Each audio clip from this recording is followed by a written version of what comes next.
जय राम जी के मित्रों, गीता अध्याय 2 श्लोक 48। योगस्थः कुरु कर्माणि संगम त्यक्त्वा धनंजय सिद्धया सिद्ध्यो समो भूत्वा समत्वम योग उच्यते। हे धनंजय, तू आसक्ति को त्याग कर तथा सिद्धि और असिद्धि में समान बुद्धि वाला होकर योग में स्थित हुआ कर्तव्य कर्मों को कर। समत्व ही योग कहलाता है। व्याख्या। भगवान श्री कृष्ण ने इससे पिछले श्लोक में अर्जुन को ये कहा था कि तेरा केवल कर्म में ही अधिकार है तथा तुझे फल की इच्छा नहीं करनी चाहिए, तेरा फल में अधिकार नहीं है।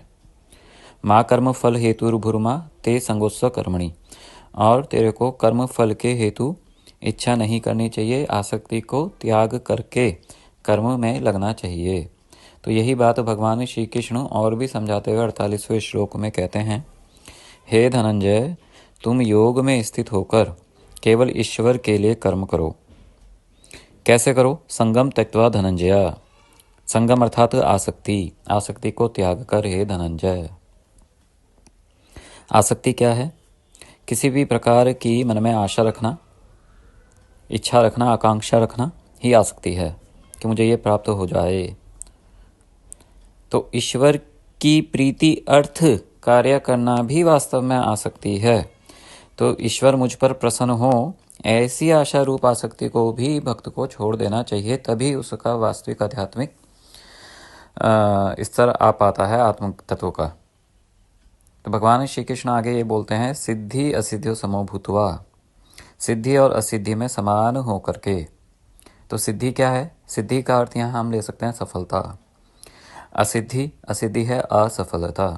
तो सफलता प्राप्त हो या असफलता प्राप्त हो, इन दोनों पर तुम्हारे को विचार नहीं करना है। तुम्हें शास्त्र अनुसार जो तुम्हारा कर्म बताया गया है वह करना चाहिए, समान भाव से समभाव होकर के, अर्थात आसक्त हुए बिना, शास्त्र की आज्ञा के अधीन होकर, शांत चित्त से, मन में बिना वृत्तियों को उत्पन्न किए तुम्हें अपना कार्य करना चाहिए। ऐसा समत्व भाव ही योग कहलाता है।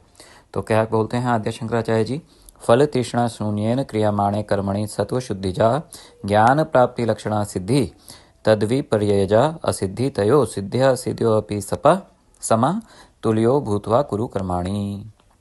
फल तृष्णा रहित पुरुष द्वारा कर्म किए जाने पर अंतःकरण की शुद्धि से उत्पन्न होने वाली ज्ञान प्राप्ति तो सिद्धि है। जब मनुष्य फल तृष्णा से रहित होकर के कर्म करता है तो उसका अंतःकरण शुद्ध होता चला जाता है, तो उससे उसको जो ज्ञान प्राप्ति होती है वह है सिद्धि।